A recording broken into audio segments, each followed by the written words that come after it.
Buenos días. ¿Se me escucha bien? Pues bienvenidos, bienvenidas. Nuestro agradecimiento por estar aquí con nosotros en esta charla en que vamos a ver una de las claves que condiciona la vida de nuestras empresas, la geopolítica, y concretamente la gran incertidumbre que provoca en la actualidad el aumento de la tensión geopolítica. Y queremos hacer una reflexión sobre esta cuestión, para la cual tenemos a tres invitados con nosotros, provenientes de ámbitos profesionales de diferentes espacios. Por un lado está aquí Atucha,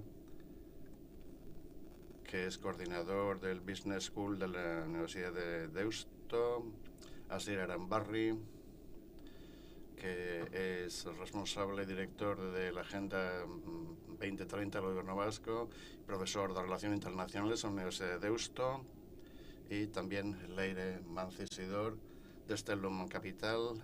Bienvenidos a los tres. Bien, realizada la presentación, vamos a abordar la actualidad y más concretamente, bueno, pues tenemos que hablar de la política proteccionista de Trump.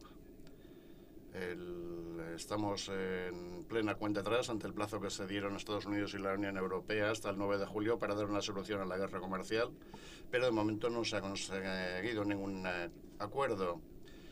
Recientemente sí que Trump ha dado a conocer un preacuerdo con China, con unos aranceles del 55% a Pekín y a Washington de un 10%. Y una primera pregunta que nos planteamos es, bueno, ha salido un ganador, alguien de esta guerra comercial, si es que ha habido algún ganador. Bueno, en primer lugar, mi agradecimiento también por invitarme a participar en este foro. Lo cierto es que responder a esta pregunta no es nada sencillo, porque, en fin, no es muy fácil decir quién ha ganado y quién ha perdido.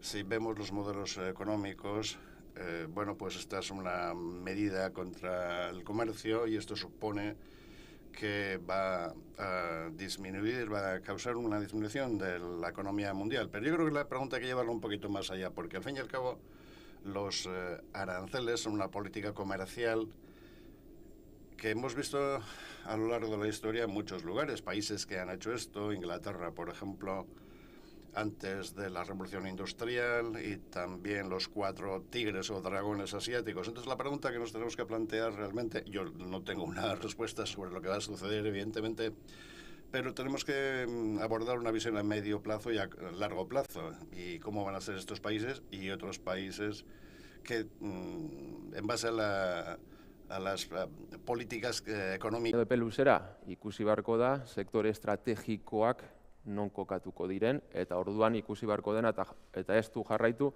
politika industrialak eta hezkuntza politikak baita ere arantzeletaz aparte. Zure kasuan Asier? Ni egunon, zer baino lehen, eta eskerrik asko gonbidapen honegatik, plazer bada zuen artean egotea, gai hauetaz jarduteko, ezta. Ekik esanikoari jarraituz, oraindik marko handiago batetan erreparatuz, nik uste hori egin beharreko ariketa badala, nik esango nuke mundu desberdin baten gaudela. Nik uste lehenengo konstatazio hori dela, ez? Orain arte ezagutu dugun mundua, azkenengo hilabete hauetan aldatu intzaigu. Eta orain arte ezagutu dugun mundua, azkenengo 80 urtetan ezagutu dugun mundua. Bigarren gerra mundu ostean mundu jakin bat antolatu zen, sistema multilateraletan oinarritutako mundu bat, horrek inplikatzen duen guztiarekin. Mundu mailako erregela orokor batzukin ere bai, naiz eta erregela orokor horiek betetzeko nahiko indar koerzitibo ez egon, mundu mailako erakunde multilateral horien aldetik, eta hor bereziki aipatu itzazkegu nazio batuak edo munduko komertzioaren antolaketa, besteak beste. Baina, munduak gutxi grabera, erregela orokor batzun baitan funtzionatzen. Eta horre, labaiteko egonkortasun bat ematen zion munduari ez, bere osotasunean, naiz eta etzen egonkortasun perfektua, baina, bagainik iun, etorkizuna nundik nora joan ziteken etorri daiteken, behintzat marko orokor baten barruan erregela orokor batzuk denok errespetatzen genitulako. Eta hori azkenengo hilabete hauetan erabat aldatu da. Ia bazetorren aldatzen aurretiaz, nik horra aipatuko nituzke nola ez bere garaiko duela urte batzutako krisi ekonomiko galantura, gero bestetik zer esanik ez pandemia eta horrek inplikatu duen dana, eta gero azkenik Ukrainiako inbazioa. Baina azkenengo argazkia da, aipatzen duten bezala, Trump estatu batuetan garaia izatea, eta hortik eratorri diran ez bakarri politika arantzelaria, baizik eta era guztietako politika. Ikusi besterik ez dago, aste honetan, egun hauetan bertan ere zeidan gertatzen, ez da, ze eskalada hartu dezaken, Oriente Ertzainak, Iran eta estatu batuen arteko gerra bat pizten bada horrek implikatzen duen guztiarekin. Azkenatek geu ez gendun imaginature egiten, duela oso denbora gutxi, Trumpek bere kargua aurtengo urtarrilean hartu du, ez? Ordu mundu berri baten gaude, eta mundu berri baten jakin behar dugu jokatzen, eta mundu berri horrek ekartzen dizkigu arazo asko, baina bestetik baita ere, abaguneak ere bai, eta jakin beharko dugu, nora ez horren barruan mugitzen, ez? Eta hori ez dator oso bat, azken batean ekonomiak eskatzen duen egonkortasun horrekin, ez? Ze ekonomiak zerbait eskatzen badu eta garapen ekonomikoa zerbait eskatzen badu, bada egonkortasuna eta erregela batzuren baitan hazkunde hori gauzatzea. Mundu hori puskatu da. Eta hori jakin beharko du beste erregela batzuren barruan, beste markore baten barruan jokatzen. Orduan nire lehenengo konklusioa da, argazki hori pasa da, beste pantalla baten gaude eta beste mundu baten gaude. Mundu nolako izango da, oraindik ez dakigu. Eta hori da, eratzen joan beharko gerana. Beraz, hor jakin behar dugu jokatzen eta hor jakin behar dugu jokatzen. Asko entzun dugu, Leire, ez dakit, baina zei iritzi duzu. Lehenik eta baina eskerrik asko hemen gaur izateko aukera emateagatik Estelun Kapital erakundeari. Eta, justo hasierrek esan duenaren hildora, ez? Azkenean gu private equity sektorean lan egiten dugunok, justo arlo ekonomikoan egonkortasuna bilatzen dugu, ze guk Excel proiektzioekin lan egiten dugu. Osea, imaginatu, oraingo egoera berri honetan, nola demontra egin behar dugun gure lana, ez? Ez baldin badakigu zer gertatuko den, bihar eta etzi, eta, guk urte askotara begira egiten dugu lan, ez? Azken finean. Orduan, hasierrek esan duena, ez? Mundu berri honetara egokitu beharko dugu, eta, gero komentatuko dugu, baina bai guri iruditzen zaigu, eszenatoki desberdinak, egoera desberdinak planifikatu, eta egoera posible hoien aurrean zer egingo dugun, ondo pentsatuta, ondo erreflexionatuta, eta erabakiak ondo hartuta edukitza, beharrezko iruditzen zaigu. Tira, arantzelen kontu hor daukagu, aipatzen zenuen hasier ere, gatazka armatuen gorakara ere, Iran eta Israelen kasuan, baina saiatu gaitezen diagnosi zabalago bat egiten, zuen ikuspegitik eta kontuan izanik zein testu inguru geopolitiko daukagun gaurko egunean, zuentzat enpresek eta erakundeek zein arriskuri egin behar diete aurre gaur egun? Ez dakit, zein ekasi nahi duen. Bai. Nik hori ez akademetik etorri eta beti egiten dut kategoriak sortu. Orduan, nik uste dut bai hemen, foro honetan interesgarria dela arriskuak kokatzea bere maila konkretuan. Arriskuak ziurgabetasunatetik datoz, ziurgabetasunak makrojoera handi batzutatik datoz. Orduan, etorkizuna ez dakigu zein den, niri kristalesko bola ateratzea ez zait gustatzen, baina badaude makrojoera batzuk, eta makrojoera horrik gutxienez euskal enpresak argi eukitea garrantzitsua da. Nik esango nuke lehengo eta behin ja komentatu duguna, geopolitika eta geoekonomia, esango nuke zuzenan politika eta ekonomia, gero, hasierrek esan duen moduan, nazioarteko arauak nola dauden edo no kuestionatzen dituen gaur egun eta iraganean, gero badago klima eta ingurumena, makrojoera moduan, eta horrek sortzen dituen ziurgabetasunak, ez bakarrik arrisku fisikoan ikuspuntutik, ez Valentziako dana adibidez, baina bai trantsizioen ikuspuntutik ere bai, trantsizioak egiten ari gara, horrek araudi berriak dakarska, eta, entitate finantziero asko ere horretan dabiz, ez arrisku klimatikoak euren erabakietan sartzen, eta hori guztia ere bai kontutan haukin behar da, digitalizazioa, beste makrojoera garrantzitsu bat, ziberseguritatea eta ere bai demokrazietan nola afektatzen duen, digitalizazio honetan egiten duten eragin geopolitikoak, eta azkenik esango nukena aldaketa demografikoa. Aldaketa demografikoa ez bakarrik gure gizarteen zaharkitzearen ikuspuntutik, baina baita ere, pertsona migratuak gure gizartean integratu eta ekarpena egiteko ikuspuntutik, eta baita ere, guk unibertsitatean ikusten dugu, lan merkatuan sartzen ari diren generazio berrien, helburuak, nahiak, bizitzaren zentzuak desberdinak dira. Orduan, nik makro joera horrik ezarriko nituzke 4 makro jo ez dira bakarrak, baina bai 4 nagusiak, orduan hortik ziurgabetasunak jasotzen ari gara, eta ziurgabetasun horrik identifikatu, analizatu eta parametrizatzen ditugun neurrian arriskuen aurrean egongo gara. Bale? Zure kasuan, Asier? Bai, orokorrean bat egin dut, ekik esanikoarekin. Nik uste lehenengo konstatazio dela fiskaleno aipatu dudan munduaren aldaketa hori. Atentzioa handia ematen du munduan azkenengo urtetan demokrazia berak izan duen bilakaerak. Txarrera izan da, hori izan behar den zerbait da. Gaur egun demokraziaren kontrako joera nabarmena daude. Ez garai baten ziren bezala, estatu kolpe batzuren bitartez militarra nagusi egiten zirela estatu ezberdinetan, hori ez da, oso maiz gertatzen. Gaur egun eraso askoz ere zibilinagoa da, eta hor baita ere zerikusi handia dauka ziberseguriadaren kontu guzti horrek. Azken batean iraultza digitalaren ondorioz datozen arriskuak nabarmena dira, demokrazia berari begira herri, hor kanpo injerentziak hauteskunde desberdinetan oso nabaria dira, horrek implikatzen duen guztiarekin, eta ikusi besterik ez daukagu, azkenengo hainbat eta hainbat hauteskunde, estatu batuetakoak, edo berdintzait Rumaniakoak, edo beste edozein lekutan gertatu egizkenak. Azken batean, gaur egungo gerrak, gerra zibernetikoa dira neurri mundik batean, eta herritarren iritzia aldatzearen joerak bultzatzen dituztenak, algoritmo desberdinen bitartez, inteligentzia artifiziala horretarako aprobetxatuz. Orduan, horrek demokrazia bera leku askotan jartzen du zalantzan. Eta demokrazia zalantzan jartzen du bai ikuspuntu formaletik eta bai edukin ikuspuntutik ere ez. Azken batean hor badu hainbat eta hainbat movimento autarkiko hainbat eta hainbat herrialdetan, eta estatu batuena paradigmatikoa da, ematen dutenak demokraziaren galera zantzu nabarmenak bizitzen ari gerala. Beraz, hori da lehenengo arriskua, eta arrisku horren aurrean, nik uste lehenengo aldarrikapena dela, demokrazi beraren aldarrikapena egitea, horrek implikatzen duen guztiarekin. Bai, demokrazi formalarena eta bai edukinezko demokrazi horrena, ez? Eta nik uste hori Europatik, hemendik egin dezakegun zerbait dela, eta hori argi gorri bada, askotan ez gera konstiente, usten dugu demokrazia konsolidatuta dagoela eta egintzat ematen da, baina memoria txikia da gizartean, eta hori ez da horrela. Orduan nik hor lehenengo arazo bat eta lehenengo arriskua jarriko nuke.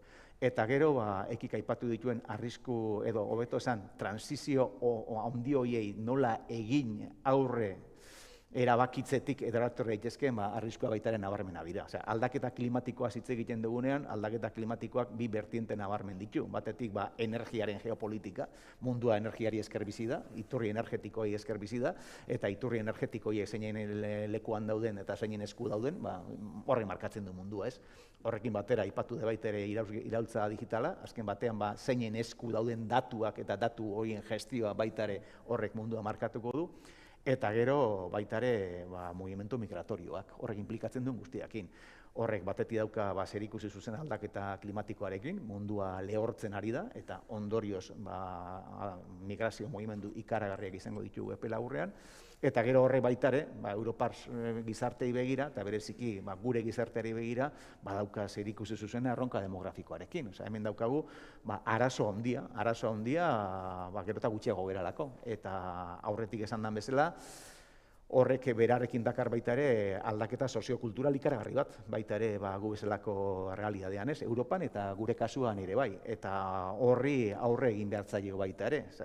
Lehengo egunean datu askar bat emango dut, lehengo egunean komentatzen genduna, duela 25 urte, Euskadin 26.000 etorkin zeuden, 25 urte beranduago gaur egun 326.000 etorkin daude, eta 2050 begira egiten den proiekzioan 500.000 arte iritsi gaitezke ez. Horrek aldaketa soziokultural ikaragarria dakarski, eta hor dago beste gai bat enpresari baita ere zuzenean ikutzen diona, eta da talentuaren gaia. Hemen azkenean, gerota jende gutxiago daukagu lanerako, horrek dakartzen arazoekin, kanpotik datorren jende horren premia izango dugu dudarik gabe, baina hor behar dan bezalako, bilbide profesionalak antolatu behar dira, integrazio hori egokia izan dadin. Nik gai hori gaipatuko nituzke. Eta zure esperientziatik, Leire? Nin bat natorrez, orain arte komentatu ditugun arrisku globalekin. Egia da, uste ekik komentatu dituen arriskuak direla askotan atentzio handiena jasotzen duten, mundu mailan atentzio handiena jasotzen duten arriskuak, baina badaudela, niri iruditzen zait, beste hainbat arrisku, oso eragin handia izan dezaketenak, baina apenas atentziorik ez dutenak jasotzen, eta eta gure realitatea erabat aldatzeko potentziala dutenak. Hau da, adibidez, adimen artifiziala edo punta-puntako teknologia gutxi batzuen eskuetan geratzen ari da. Denok erabiltzen dugu adimen artifiziala gure eguneroko lanean, baina egia da gutxi batzuk kontrolatzen dutela teknologia hori. Kate logistikoak guk ontzat edo establetzat jotzen ditugu, baina azken urteotan ikusi dugu batzutan estabilitate hori edo egonkortasun hori ere ez dela hain egonkorra, ez? Elektrizitatea, duela hilabete gertatu zitzaiguna, Espainia osoa egun batez elektrizitate gabe egotea, hori agian inork espero ez zuen krisi bat izan zen, egun batekoa, baina badaudela, ez, hainbat gertakari gertatu daitezkenak eta agian ez ditugunak ez da imaginatu ere egiten. Eta azken urteotan, badirudi hoien gertaera nolabait areagotzen dijoala, edo, gerozetan maizago ematen direla, espero ez diren arrisku eraginkorrak, potenteak. Aipatzen zenuten ere zibersegurtasuna gero eta kasu gehiago entzuten dira. Zure kasuan Leire ez dakite zentzu horretan kasu desente izan dituzuten edo zein dan pixkat? Zorionez, guk inbertitutako enpresetan ez ditugu momentuz zibersegurtasunarekin erlazionatutako arazo larriegirik izan, baina bai ikusten dugu arrisku garrantzitsua izan da eta neurriak hartu beharko genituzken arrisku bat izan da, askotan gure inguruko enpresek beraien tamainagatik, pertsona gutxiren gainean, pertsona gutxik rol desberdinak kubritu berrituztelako, arlo teknikoare bai, agian ez daukate inor informatikan aditua denik beraien enpresan, enpresa txiki buruzari naiz, eta askotan zibersegurtasunaren arloko arriskuak hain konplexuak direnez teknikoki, ulertzeko hain zailak direnez, bai ikusten dugu ez ulertzeagatik ez direla neurriak hartzen. Da pixka, patadon palante, eta hor bai ikusten dugu, izugarrizko aukera dagoela gure enpresa sarea zibersegurtasunarekiko protekzio aldetik izugarri babesteko aukera. Baina horretarako formakuntza beharko da, nolabait hori helarazi egin beharko diegu enpresa gizonei, eta gaina nahiko paradogikoa da, ze gero Euskadin, batez ere, Gipuzkoan adibidez, zibersegurtasunaren industria bera nahiko potentea da. Enpresa asko sortu dira azken urteotan, produktuak ezagian hainbeste zerbitzu arloan, baina bai produktu arloan, mundu osoan ezagunak diren enpresak sortu dira zibersegurtasunaren arloan, baina gero hori ez da iristen gure industria ehunera, ez? Beste arriskuetako bat aipatzen zenuten, esaten zenueneki klima aldaketa, kontuan izan behar dugu, Trump etxe zurian dagoenetik, Estatu Batuak Parisko akordiotik ataudela, eta horrek nolabait finantzazioan eragina daukala, ze diru gutxiago eskaintzen delako helburu horretara. Ez dakit domino efekturik espero dezun, oraingoz behintzat ez dirudi agian alakori gertatu denik, baina ez dakit nola ikuste dezun eta arrisku bat izan daitekeen. Bai, arrisku bat da ziur, domino efektu bat gertatuko da, baina ez dugu domino efektu hori modu lineal baten ulertu behar. Soziologian ere bai ibili naiz urte askotan zehar, eta badago hori boterearen soziologia. Orduan egia da Estatu Batuak hartu den edo Trumpen gobernuak hartu den erabakiarekin hutsune bat sortu dela. Kontu hauetan nork hartuko duen lidergoa. Orduan alde batetik aurrera ikusi daiteke gertatu delako garapenean dauden herrialdeek esatea, zuek ez baduzu egiten zergatik nik egin behar dut, narratiba horrik seguruenik sustraituko dira gehiago, eta horreri erantzuten jakin behar da. Hasierrek esan duen moduan, Europar Batasuna, Europan nik uste badaukagula zeregin bat demokraziaren balioak defenditzen, eta baita ere aldaketa klimatikoa, jasangarritasuna, eta horren inguruan dauden beste balio asko defendatu eta promozionatzeko ikuspuntutik, ikusi behar duguna orain da hori, hutsune hori nork beteko duen. Txina badabil, esaten hartuko duela ere bai testigu hori, ez ditugu ikusten akzio oso masiboak, baina hori, hutsune hori beteko da. Ez da izango denak urtengo direla. Orduan ikusi beharko dugu, azkenean, Europar Batasun moduan guretzako garrantzitsua da orain, ondo egituratzea, bide hori jarraituko badugu, nola ere gure enpresen lehiakortasuna babestu. Estatu Batuetako enpresek ez badituzte ingurumenarekin zerikusia daukaten kostuak barneratuko, eta Europar Batasunan hori egitea zentsua daukala ulertzen badugu, eta uste dut momentuz horrela dela, ikusi beharko dugu lehiakortasun hori nola babesten dugun, ez? Eta hor, bueno, munduko merkataritza erakundeak ahalbidetzen du arantzel berdeak jartzea, ez? Baina egia da, hasierrek esan duen moduan, ez nazioarteko erakundeak eta baita erakunde hau ere oso kuestionatuta duela hegemonikoa den herrialdearen ikuspuntutik, ez? Orduan ez da erreza jakita, baina Europar Batasun moduan bide hau jarraitzekotan, ez lehenengo galderari erantzun dudan moduan, ez da bakarrik politika bakar bateko kontua baizik eta konplexutasunean oinarritutako politika sare bat ezarri beharko da. Arantzel berdeak aipatzen zenituen, zuk ere aipatu duzu Asier energiaren alorra, eta Ukrainako gerrak ere hori azaleratu egin zuen, eta orain dela gutxi Eusko Jaurlaritzak ere ohartarazi zuen, Euskal Argindar sareak ahalmen gehiago beharko lukeela, Euskal Industriari kalte egiten diolako, eta 121 enpresa omen daude horren zain, eta 70.000 bat lanpostu egon litezkela jokoan, eta bueno, kupo energetiko batez hitz egin zan, ez dakit zein irtenbide izan daiteken, ze arazo bat edo mehatxu bat egon badago, ez da? Bai, nabarmena da, hor bi punto kritiko daude, bat ere aipatu duguna, datuen gesti hori, adimen artifizialakin eta azken batean iraultza teknologikoarekin lotuta dagoen datuen gesti hori elemento kritiko bada, nik dator, datua zein gestionatzen ditun horrek emango du mundua, eta Europa hor egon behar da, bukaran adimen artifizialaren aurreko borroka horretan Europak bere leku hartu behar du, hor atzetik gaude, eta hor bere leku hartu behar du, duda txikinik gabe, bai Estatu Batuek eta bai Txinaren aurrean, ze Txina eta Estatu Batuen arteko gerra hori da bereziki, eta hor Europa bere leku hartu behar du, baina hortik haratako, energiaren geopolitikan markatzen du, baita ere, gure egunerokotasuna, ez? Hor ikusi besterik ez dago, bere momentuan Estatu Batuak munduaren okupazio bat albideratu zuten, iturri energetiko horiek jaso behar zituztelako, eta mundua horre markatu zuen, eta bereziki Oriente Ertainaren rekonfigurazioa hortik etorri zen. Baina, Estatu Batuak momentu honetan energetikoki autosufizientea da, fracking sistemari jarraituz, azken batean merke dauka energia, eta horrek albideratzen du, Estatu Batuetako enpresak gurekin alderatuz, Europa eta Euskadikokin alderatuz, askoz ere lehiakorragoak izatea. Orduan, hor baita ere salto bat eman beharra daukagu. Nik guztiz nator, nik uste Europaren ereduak izan behar duela, gaur egun dena, zuzenbidezko estatu bat, ongizateko estatu bat, eta energi berriztatzaileen aldeko apostu nabarmen egingo duena, dagozkion orekak bilatuz baita ere horrez. Eta hor barruan, Euskadik dauka beste ezaugarri berezi bat, oso industriala da, eta oso industriala izaten jarraitu nahi dugu.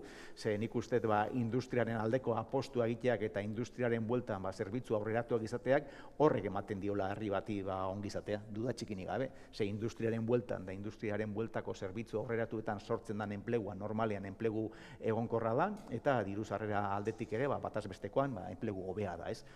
Orduan nik uste apostu nabarmen egin behar dugula industriaren mesedetan, eta nik uste Euskadiren erronka nagusia hori da, industrian lehiakorrak izaten jarraitzea. Eta hor, energiarena asunto edo gai kritikoa da, ez? Azken batean hemen alderatzen baldin badugu Espainiaren batez bestekoarekin asko zer industrialagoa gera, eta bestetik daukagu industri bat baita ere, energia asko behar duena ondo aipatu dezun moduan, ez? Orduan hor, neurriak hartu behar dira. Eta kupo energetiko azkenean da sistema bada aurre egiteko behar batzui. Azken batean hori da elementu finantziero bat izango nukeenik, azken batean horren bitartez bilatzen dena da sare elektrikoaren beharrei hemen zuzenean Euskaditik erantzutea, eta gero hori kupo sistemaren bitartez deskontatzea, ez beste hainbat eta hainbat obrekin egin izan da moduan, da tartean abiadura handiko trena. Hori da bide bat, baina bide instrumental bada. Nik uste horren atzetik dagoen gogoeta dela, energiari nola egin behar dion aurre Europak eta Euskadik modu bateratu baten erabakitzea. Eta ez dut uste Euskadiren arazo bakarri denik, baizik eta Europarena bere osotasunean. Iturri energetikoen inguruan Europak azterketa sakonago bat egin beharra dauka, eta energi hori erabateraz baldin bada bestera merkatu beharra dauka. Nola ez, batetik energi berriztatzaileen aldeko apostu eginez, baina horrek ere baditu bere mugak. Ze gaur egun energi berriztatzaileetatik Euskadiren kasuan, mix energetikoaren barruan, 15%, 16% bultan gabiltz. Eta hori topera mandare, 18%, 20% egongo gineke. Gainontzeko 80% beste iturri batzuetatik dator. Eta iturri horiek badakigu zeintzu dien, hidrokarburoak, da nuklearra, da gaza. Eta, klaro, horren inguruan, gogoeta serio bat baita ere hemen herri bezala egin beharra daukagu horrek inplikatzen duen guztiarekin. Eta ez da gai erreza.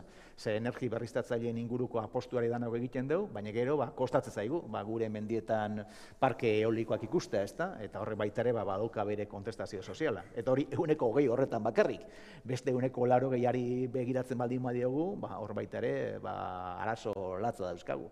Ze ez dugu nahi, eta horrela onartuta dago hemen gaza ateratzea, fracking sisteman bitartez, baina bestetik egunero etortzen denean Bilbora gaz likuatua daukan barko ikaragarri bat beste leku batzuetan frackingaren bitartez gaz hori jasota, hor ez daukagu inolako arazorik, beste leku baten egiten delako. Eta mundura begira berdin izan beharko luke. Orduan, energiaren inguruan ikusten gogoeta sakon bat egin behar dugula Europa eta herri bezala, ze horrek mugitzen du dudarik gabe munduan. Ez dakit gehiago gehitu nahi da zuen, bestela jarraituko dugu aurrera, izan ere, arriskuak identifikatzeak ere nolabait burua altxatzea eskatzeu, baita ere begirada zabaltzea eta horretarako denbora eskaini behar da. Eta nire hurrengo galdera leire da, ez dakit mehatxuen analizirako kulturarik baote dagoen gure enpresa eta erakundeetan. Guk enpresa asko bisitatzen ditugu eta enpresa gizon askorekin hitz egiten dugu, gure eguneroko lanean. Eta ikusten duguna da, ez dela arriskuen hausnarketa egiteko kulturarik falta, baizik eta denbora falta zaiela, azkenean denbora eta baliabideak, hausnarketa hori modu sistematiko baten egiteko baliabideak. Gure enpresa euna, enpresa txikiz josita dago, askotan enpresa horietan, lehen esan dudan bezala, pertsona gutxien eskuetan daude zuzendaritza garrantzitsu guztiak, eta egunerokotasunetik ateratzeko zailtasunak dituzte. Nik uste dut, askotan urteko presupuestoa ere ez daukate, aurrekonturik ez dakate, hori da sofistikazio maila kasu batzutan. Orduan, ulergarria da, azkenean ez balimakaz urteko aurrekonturik, nola, zerren kontra neurtuko dituzu zure emaitzak, zerren kontra neurtuko duzu arriskuak gauzatzen balimadira zuk emandako erantzun horiek, pixka bat horre gure industria euna, gure industrien, gure enpresen tamaina handituko balitz, baliabide gehiago eskura izango balituzte, nik uste dut gauza hauei, gai hauei, erantzun hobea eman ahal izango geniela, torretarako gaudegu adibidez. Eta, nola lagun dezake arriskuen kudeaketa sistematiko batek erabaki hobeak hartzen, enpresen eta erakundeen kasuan?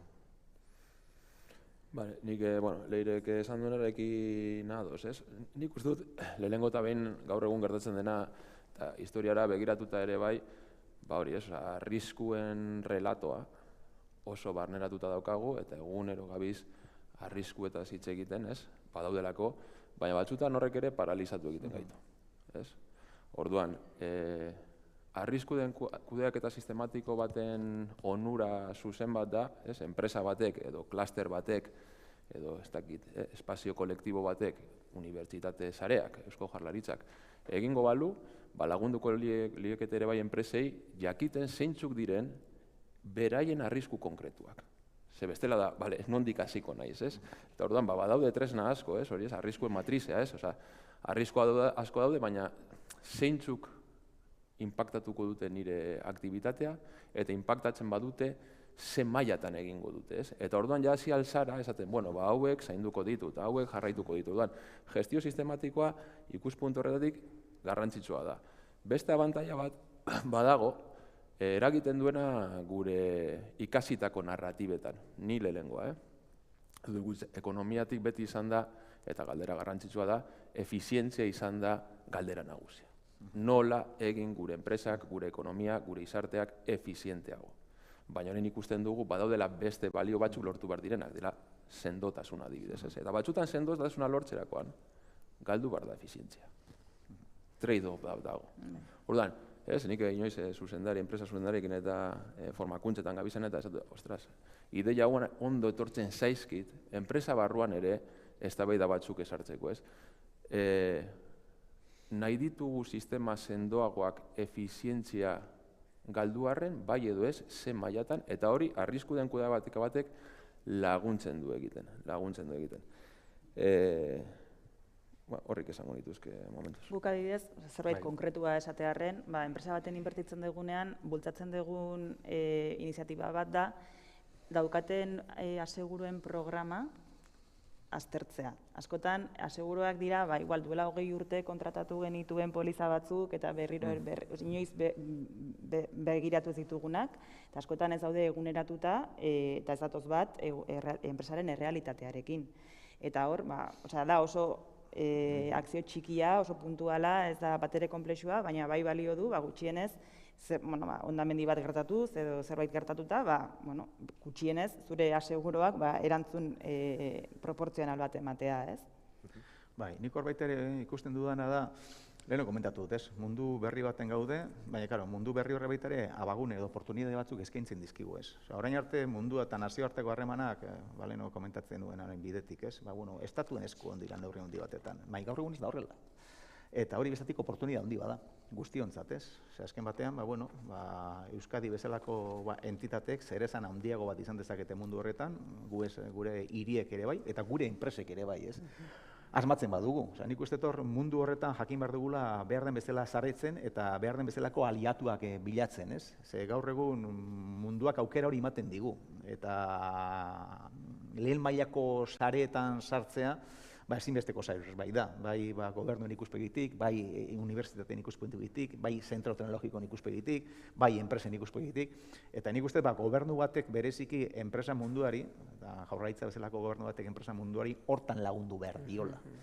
Nik uste dut mundu berri honetan legindu behar gerala, munduko bazte desberdinetan antena desberdinak izaten eta ikusten munduan nondik nora doan, eta nondik nora doan horretan etorkizuneko merkatuak eta aukerak baita ere gure enpresentzat non egon daitezken, ez? Hori pixka Jaurlaritzaren perspektibatik jarrita, enpresa handiak edo auzo handiak hori bere kabuz egin hori du. Baina, klaro, lehen olairek esan duen bezala, enpresa txikia eta ertaina, eta bereziki txikia da hemen nagusi, ez? Eta nik uste, laguntza hori, Jaurlaritzaren aldetik, eta horretarako daude instrumentu ezberdinak, eta besteen artean, Bastreit baitare hortarako xe dago, mundu mailan antena desberdinak jarriz, pixkat ikusteko etorkizuna nundik etorri daiteken, eta etorkizuneko merkatu aukera berriak nun egon daitezken, eta merkatu aukera berri horiek sortu ditzazketen arrisku horiei aurre nola egin dezaieko egun guztion aldetik, ez? Eta nik hor balorean jarriko nuke, ze garrantzitsu iruditzen zait, eta hori mundu mailan apreziatzen den zerbait da hemen oso emantzat daukagun arren, hemen daukagun lankidetza publiko-pribatuko kultura hau, ez? Eta nik uste hori baita ere, momentu honetan balorean o balioan jarri beharreko zerbait dela. Etorkizunari begira argi dagona da, zenbat eta espazio kolaboratibo gehiago uki, eta gaur egun erabiltzen den kontzeptua lankidetzazko gobernantza hori da, ez? Baina hori hemen aspalditik datorkigun zerbait da, auzolana da hori pixkat hemen, ez? Hartzea, problema konplexuei aurre egiteko, danon premia dagoela, eta danon ikuspuntutik landu behar dela problema guzti horien atera bidea, ez? Eta nik kultura hori areagotuko nuke, eta hori erdigunean jarriko nuke. Momentu honetan munduan dauzkogun problemak dira komplexuak, ez gerala kapaz, ez enpresa bere aldetik, ez akademia bere aldetik, ez erakunde bere aldetik, edo ez herritarra bere aldetik konpontzeko. Eta hori baitare argi izan behar den zerbait da. Problema komplexua dira, eta ez daukate arazo latzat dira, eta ez daukate irtenbide arrasa.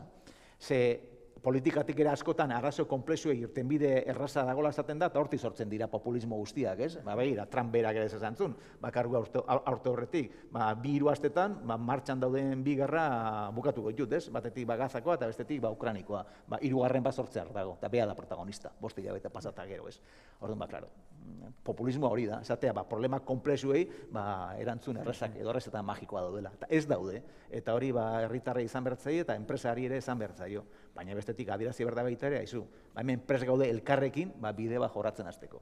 Eta nik uste erakundeetatik posibilitatu behar diren espazioa justu hori direla. Lankidetzasko gobernantzako espazio berriak danon aldetik problemai aurre egiteko. Eta nik uste hemen ohitura hori badaukagula, eta nik uste hori balorean jarri beharreko zerbait dela, dudari gabe. Tira, arazoen aurrean ere bai, komen ira jakitea, ez? Euskal enpresaren sarean kasu honetan ere ze ahulgune dauden, ze indargune ere bai, ze gero halako kasuetan ere ikusten da enpresa bakoitzaren resilientzia ahalmena nolakoa dan, eta ez dakit, igual ahulguneetatik hasita ze ahulgune identifikatze dituzuen, ez? Bueno, nik uste dut batzuk joan garela ja esaten erantzuten, nik esango nuke bat hori, ez? Mendekotasun estrategikoak, ez? Autonomiaren ikuspuntutik, bai energiaren ikuspuntutik, digitalizazioa, adimen artifiziala, ez bakarrik erabiltzaileak izatea, baizik eta teknologiak ulertzea, gure ganatzea, ez dira Euskal Herri edo Euskadi mailako arazoak edo behar izanak, baina guk ere bai presente izan behar ditugu. Orduan, mendekotasun estrategikoak, sektero estrategikoak garatu nahi baditugu, ikusi beharko dugu nola input horrik kudeatu. Nik uste dut arriskuak kudeatzen ditugula, baina oraindik modu mugatu baten. Gehien bat finantza arriskuetan zentratzen gara, eta ez dut uste guzti sartuta daudenik estrategian. Egia da, gure enpresen profilagatik ez dela erreza. Egunerokotasunan batzutan baliabide falta, eta beste batzutan dauden baliabideen ezagutza falta. Nik hori ikusiko nuke, guk komentatzen dugu, negozio eskoletan tradizionalki arrisku konbentzionalak irakatsi dira. Kreditu arriskua, hornitzaien arriskua, baina inguruko arriskuak edo ez konbentzionalak, historiaren bukaeratik, 80 hamarkadetik, pentsatu izan dugu ez direla beharrezkoak. Nik ikusten dugu oso beharrezkoak direla. Orduan, hor badago punto kultural bat, ustut landu barko genukela. Ikusi barko zen maila ere bai, eta ere bai elkarlana. Klaster batzuk uste dute badaudela egoera oso nean horrelako lanak egiteko, Lagune klasterra unibertsitate sistemaren parte bat elkarlanean jarri duena, inteligentzia estrategikoa ditzen dena lantzeko gaitasuna badauka, baina hor ikusiko nuke, eta gero arriskuarekin lotuta beste kontu bat, askotan arriskua hitz egiten dugu modu oso homogeno baten, baina, arriskuarekiko dugun jarrera desberdina da. Arriskua ez da kontu tekniko bat bakarrik, ere bai da kulturala eta emozionala. Horrek zer esan nahi du, bi enpresa, sektore berdinekoak, egoera berdinan erabaki desberdin hartu aldutela. Edo esan aldut ere bai, enpresa baten, nortzuk daukate arriskuarekiko inklinazio handiagoa. Normalen denok esango dugu, komertzialek, erosketen departamentuan daudenek, orduan, gure euskal enpresetan, enpresa barruan, zail guztiek daukate arriskuarekiko inklinazio edo abertzio berdina, lerrotuta gaude, eta kanpotik lerrotuta gaude, nik uste dut hor badagoela lana egiteko, arriskuden kudeaketatik ez estrategian sartu bakarrik, baizik eta hori puntu kulturaletik landu. Ni, era bat natorre, ekik esan duenarekin, baina agian gehituko nuke, eta gure esperientziatik, arrisku kapital sozietate bezala, batzutan, euskal enpresetan, azteko ambizio falta, edo, ambizio hori faltan botatzen dugula pixka bat, Badirudi, oraindik batzutan ez gara konturatu mundua erabat aldatzen ari dela, eta oraindik urrengo 20 urteak, azkenengo 20 urteak bezalakoak izango direla proiektatzen dugu gure buruan, eta orduan pentsatzen dugu, gure enpresak horrela egonkor jarraituko duela, ze total mundua ez aldatzen ari, eta justo kontrakoa esaten ari gera hemen, eta beraz, egia da hasi nahi duen edo hobetu nahi duen enpresa batek etorkizuna ziurtatuta ez duela, ez dugu ezer, ezin dugu ezer, bai ezkotzat hartu, baina azteko ahaleginik egiten ez duenak, ziurrenik oraindik ere arrisku handiagoa dauka, hurrengo urteetan beheraka joateko. Eta guk hori bai ikusten dugu kasu batzuetan. Nik uste baita ere aldaketa soziokulturala handi baten barrean gaudela, eta hori bai Leirek eta Bekilen hori aipatu du. Herri hau beti izan da oso ekintzailea, eta egoera oso sailetan baita ere lortu du, aguantatzea, sufritzea eta aurrera egitea, Eta egoera honetan ere nik uste lortu beharko gendukela. Orain, bestetik gertatzen zaiguna da, arrisku guzti horien gainetik lortu dugula, orokorrean gizarte ongizate oso maila altua daukan realidade batetan bizitzea. Eta horre baita ere baditu, bere arriskuak. Ze azken batean, batek dana irabazteko daukanean da gutxi galtzeko, ekintzailetasuna baita ere errezago da neurri batetan sustatzea, ez? Eta hori pixka baita ere geuri herri bezala gertatu zaigu. Dela urte batzuk, beste egoera batetan geunden, asko geneukan egiteko, eta horre, azken batean, herri gutako, herri bakoitzetako, B bakoitzean, enpresatxo batzuk sortzea, posibilitatu zuen horrek implikatu duen guztiarekin, ez? Eta gaur egun, beste maila bat hartu dugu, eta arazo asko ditugu, baina orokorrean, eta arazoa ditugu jakina, eta badago jende bat ondo bizi dena, baina orokorrean bizigia ondo bizi dan gizarte batetan. Eta horrek neurri batetan baita ere ekintzailetasuna anestesiatzen du. Eta hori bada, baita ere momentu honetan beste arriskutako bat. Ez dago jende asko ekintzaile esateko prest. Eta hori ikusiko dut nik ere unibertsitateetan ikusten da baita ere. Jendeak ze lan tipo nahi dituen aurrera begira, ez dauka zer ikusirik, duela 10, 20, 30 edo 40 urteko nahiko lituzkeen lan motekin, ez? Eta gara hori niuzeten herri honetan arazo bat baita ere badela. Denbora librearen gestioak beste lehentasun bat hartu du baita ere, gutako bakoitzaren artean. Gaur egun da zu edakizu asko sobeto ni baino, enpresak jende berria eta talentu berria erakarri nahi dezutenean, batetik soldaten kontua dago, baina bestetik kontziliazioa, denbora librea kontu guzti daude. Eta hori baita ere jakin behar dugu, kudeatzen. Eta hori baita ere mahai gainean jarriko nuke, ez? Herri hau zerbait izan da ekintzailea izan delako, eta auzolanak ekintzailetasun hori bultzatu behar du, ez? Eta gaur egun munduaren azterketa bat egiten baldin badugu, ekintzailetasun goze askoz handiagoa dago munduko beste leku batzuetan.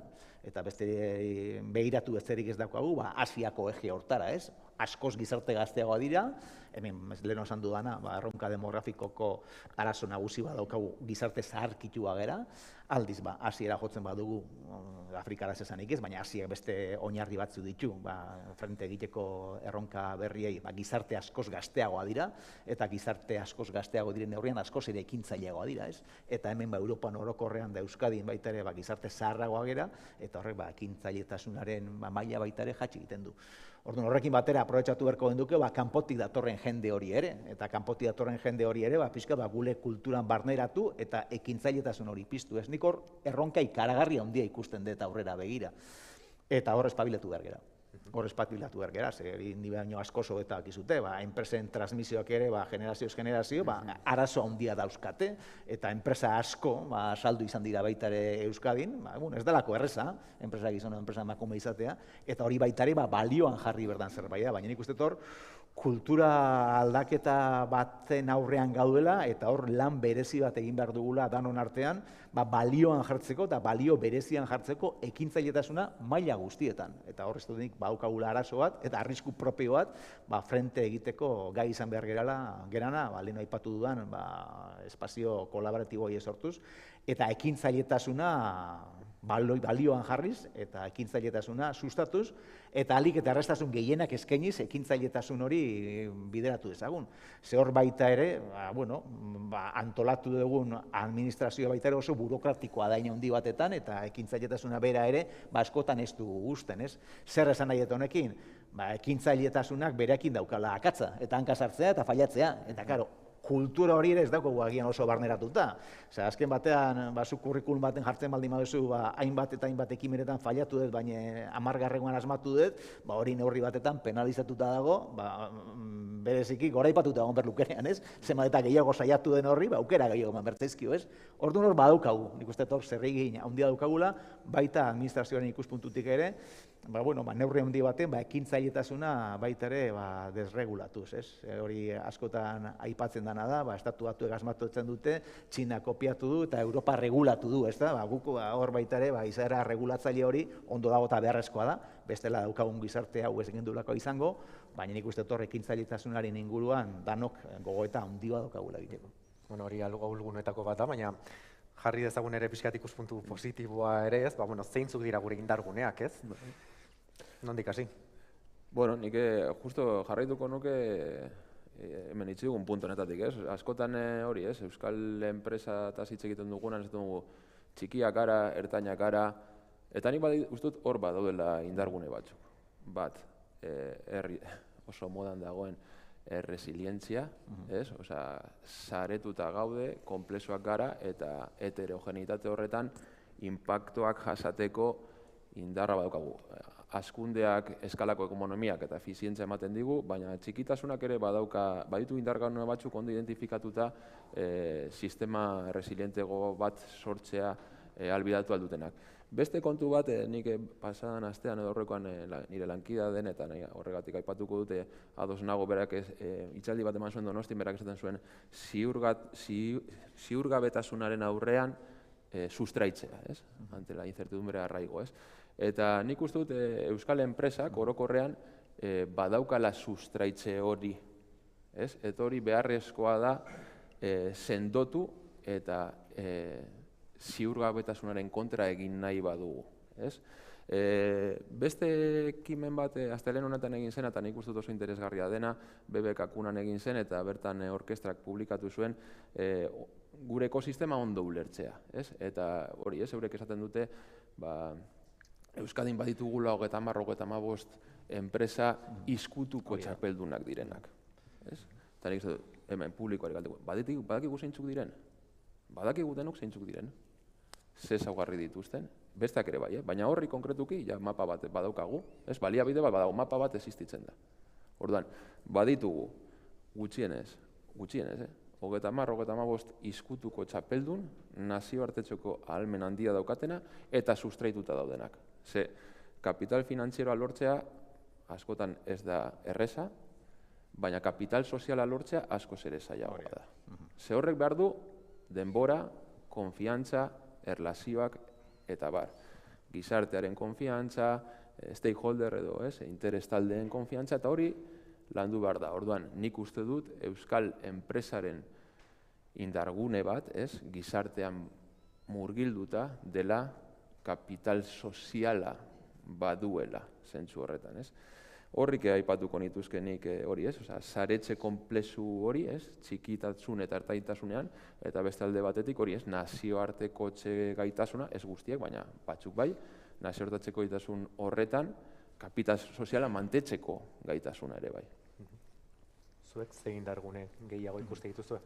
Egia esan, ekik esan duenarekin erabat ados nago, guk lehen esan dudan bezala, egunero enpresak bisitatzen ditugu, enpresa asko ezagutzen ditugu, eta bai, orokorrean kapital sozial altua dutela ikusten dugu, oso kalitatea handiko produktuak edo zerbitzuak eskaintzen dituzten enpresak dira, askotan nazioartetik hori ja ezagutzen da, beraien fama edo posizionamendu oso sendoa dute, eta bai, orokorrean hori izango nuke, dala horiek dira gure indargune garrantzitsuenak.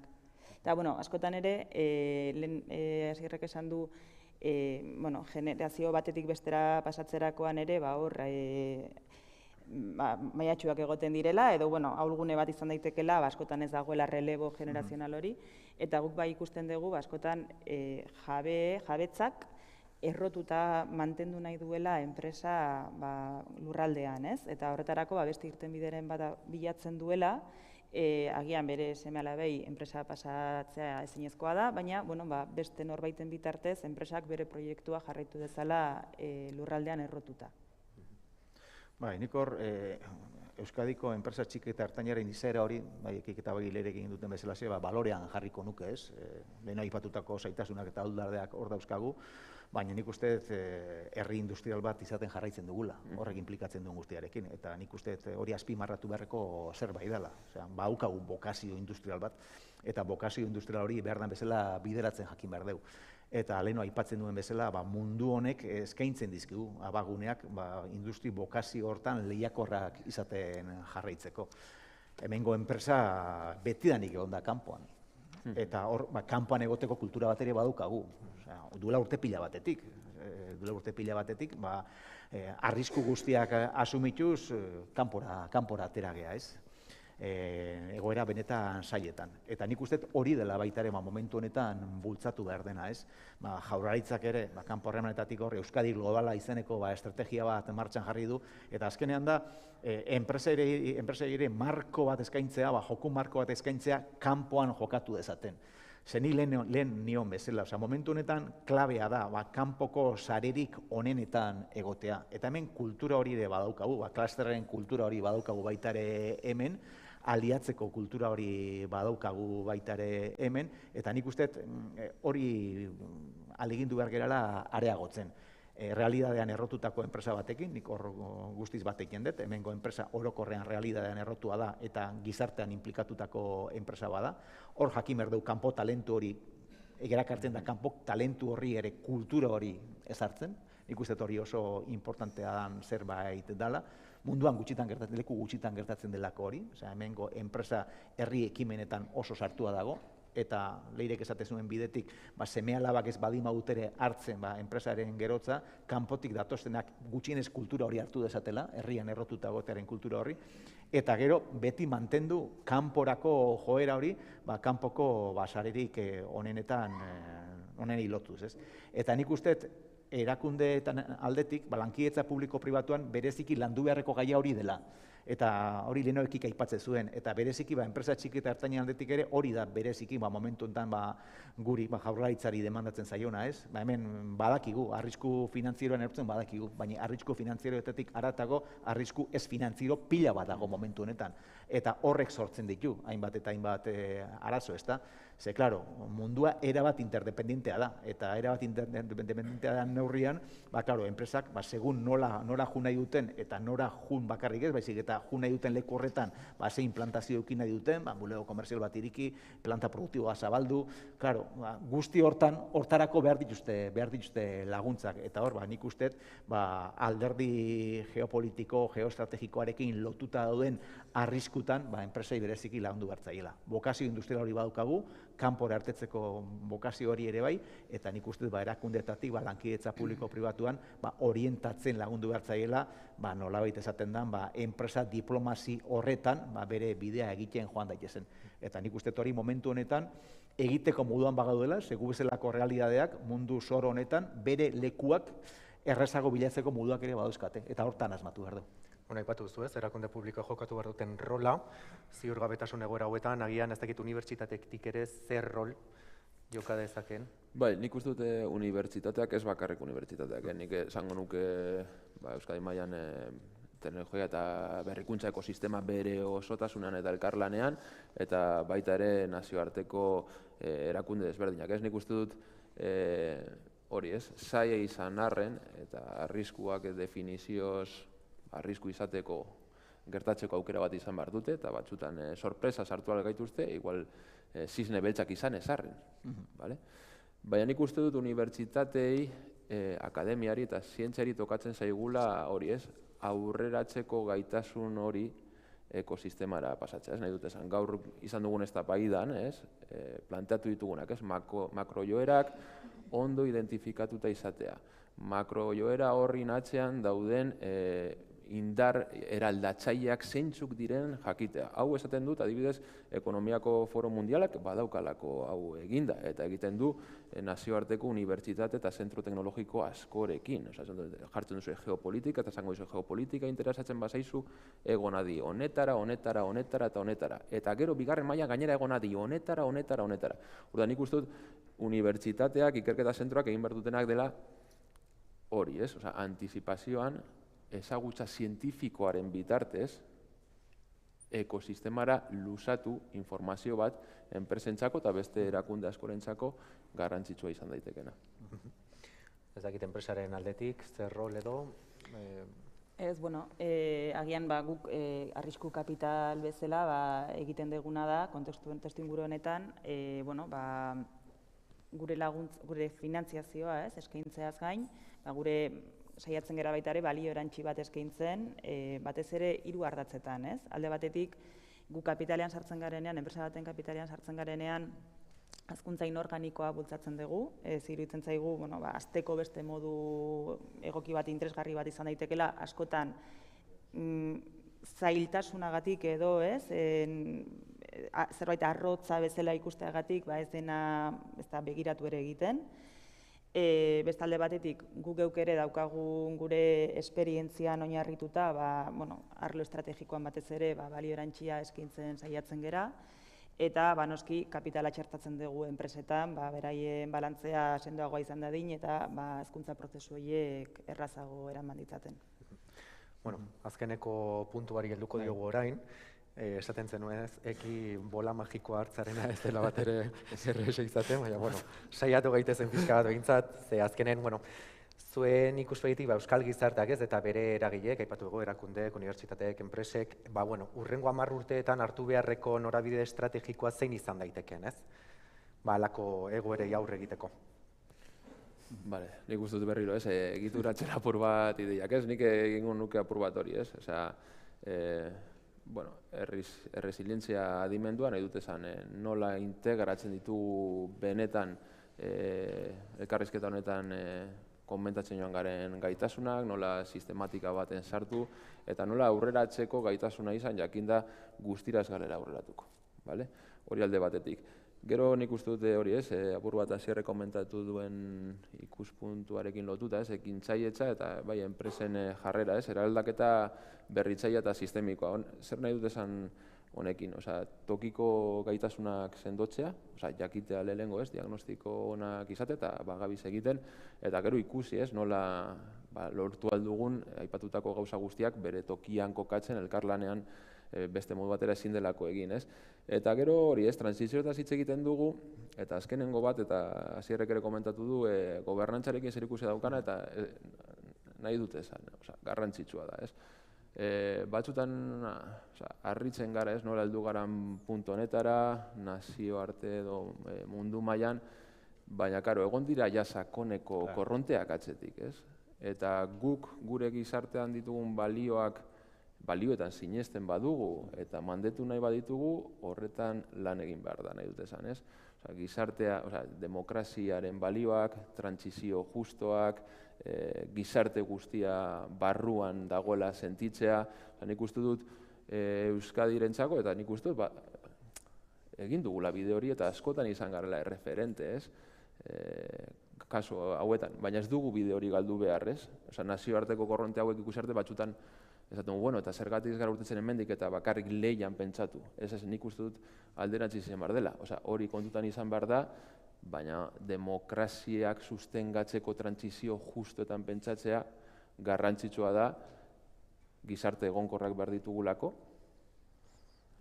eta elkartasunean, ez, autonomiataz hitz egiten dugunan ere, autonomia izatea elementu bat egiten duguna bakarrik gugan pentsatzea, baizik eta inguruko herrialdetan ere pentsatzea. Hor dago, ez, nazioarteko joko arau berriak sortzeko aukera. Horrik uste dira 10 urtetako olako erronka handi-handia. Nik egituko nuke agian talentua lantzea, ez? Azkenean, hezkuntza sistema ziurrenik pixkat egokitu beharra dago gaur egungo beharretara. Lehen hasierrek esan duenaren hildotik badirudi gazteek beste interes batzu dituztela, STEM karreretako joera ere gutxitzen doa, eta hor ere lan handia egin beharra dago talentu hori, etorkizunean hartu beharko diren erabaki zailen aurrean, pertsona egokiak izan ditzagun gure artean.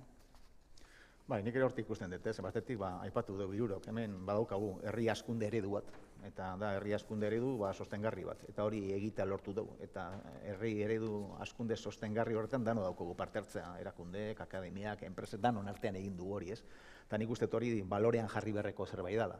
Eta esaten dugunean, izan behar gerala, holandu behar dugula lehiakortasun sostengarri bat, justu hori da, perspektibarekin. Hemengo enpresa ere ez da inoiz izan irabazi azkarreko enpresa. Izan da, errotutako enpresa bat, eta aurrera begiratu duna, eta poliki pausoak ematen joan dena. Eta horrek hazkunde eredu bat dakar bere atzetik, ez? Eta gobernantza eredu bat baita ere dakar bere atzetik. Hemen baita ere aintzindariak izan gera, kooperatibetan, aintzindariak izan gera, langilei ere enpresako etekinak ematen da. Nik uste eredu hori indartu behar dugula, eta horre egin behar dugu lana, eta ekintzailetasuna baita ere hortik bideratu behar dugu, eta talentua ere hortara erakarri behar dugu, ez, dudari gabe. Eta gero, badaude, mundu mailan, oportunidade ezberdinak hor, badaude area handi batzuk hor egon behar gerenak. Batetik, leheno komentatzen nun, datuen gestio guzti hori. Orduan, horri lotuta, kuantum bat Donostira etortzea oso garrantzitsua da. Oraindik ez gara kapaz esateko horrek zer ekarriko digun. Baina egon da hor apostu publiko-pribatu bat, garbi ikusi duena, eremu horretan apostu bat egin behar dela. oraindik oso konstante izan gabe horrek zer ekarriko digun. Baina nik uste aurreikuspen kapazitatea edukitza oso garrantzitsua dela. Ze gaur egungo munduan ziurgabetasunean jokatzak hori izan nahi du, intuitiboak ere izan behar gera, eta arriskuak ere hor hartu behar ditugu. Eta orduan hori da adibide hon bat. Beste adibide bat, energiari lotuta, energia berriztatzaileen aldeko apostua eta hortara enpresa jarri behar ditugu, eta mundu hortara lotutako enpresei lagundu behar zaie, baina bestetik baita ere, efizientzia energetikoari lotuta dauden bideak ere jorratu behar ditugu. Osea, bakarrik ezingo berriztagarritatik bizi, beste energia tradizionalagoetatik ere bizi beharko gera. Baina horrek ez du izan nahi, orain bezala jarraitu behar dugunik. Hor teknologia jarri behar da bidean, eta hor deskarbonizazio aukerak areagotu behar dira, eta energetikoki efizienteagoak izan behar gera horrek implikatzen duen guztiarekin. Hor baita ere badago beste lanitxo bat garrantzitsua dena. Eta ni pixket horiek ikusten ahalegindu behar gera. Hemen industriaren barruan sektore nagusienetariko bat automozioa izan da, horrek ze bilakaera eduki dezake aurrera begira, nun egon daitezke aukera berriak, eta gero nazio artean ikusi gure aliatu estrategikoak mundu mailan zein izan daitezken. Eta nik uste hortarako aukerak diplomazia egoki bat bideratuz badauzkagula. Beraz, ni zentzu hortan optimista naiz, beti ere, berdan bezala lankidetzasko esparrua jorratzen baldin baditugu guztien artean. Orain arte asmatu du, eta nik uste dut aurrera begirare asmatzeko gai izango gerela. Ikuspegi optimista behintzat. Hori beti behar da. Hainbeste arrisku eta hainbeste ziurgabetasun behintzat mezu horrekin. Eskerrik asko hiruroi, hona gerturatzeagatik, geratu gara, hainbat norabide estrategikoa, talentua erakartzea, datuen gestioa, kudeaketa, hainbat gauza egiteko badagoela. Eta zuei ere, eskerrik asko hona gerturatzeagatik, kontuan eduki, hau bigarren jardunaldia izan dela, etekinen hirugarren jardunaldia, solasaldia, datorren urriaren 22an izango da Bilbon, eta espero dugu ere han egotea. Eta bukatu aurretik, jakin dezazuela ere bai, orain tartetxo bat izango zuela mokadutxo bat hartzeko, eta agian, hemen luze eta zabal eztabaidatu dugunaren gainean, zertxo bait gehiago ere esateko, hasi que mila esker guztioi eta ondo izan.